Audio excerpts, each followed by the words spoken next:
भगतसिंग त्यांच्या काकांचे धावत धावत गेला आणि म्हणाला, काका काका हे काय आहे? काका म्हणाले की भगत, अरे ही बंदूक आहे. बंदूक कशासाठी? चोरांना पळवण्यासाठी. काका म्हणले की नाही रे भगत, इंग्रजांना पळवण्यासाठी.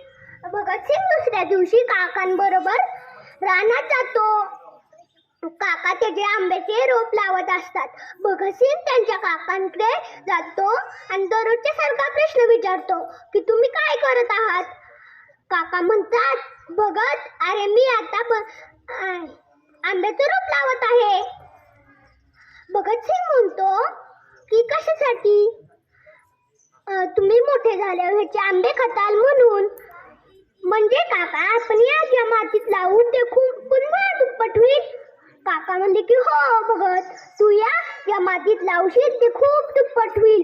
मग भगतसिंग थोडा वेळ विचार करतो. दुसऱ्या दिवशी लवकर उठतो, रानात जातो, खड्डे खोदायला लागतो. काका येतात आणि म्हणतात, भगत, अरे भगत, तू काय इतके खड्डे खोदले आहेस? काका काका, मला ना आता ना बंदुकीची शेती करायची आहे.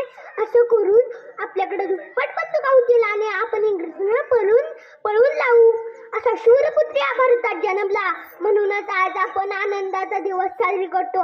जाता जाता एवढंच म्हणेल, राज्य करावं शिवरायांसारखं, राज्य करावं शिवरायांसारखं, शूर असावं राणा प्रताप सारखं, हुशार असावं बिरबलासारखं, हुशार असावं बिरबलासारखं, देशभक्त असावं भगतसिंग सारखं, देशभक्त असावं भगतसिंग सारखं.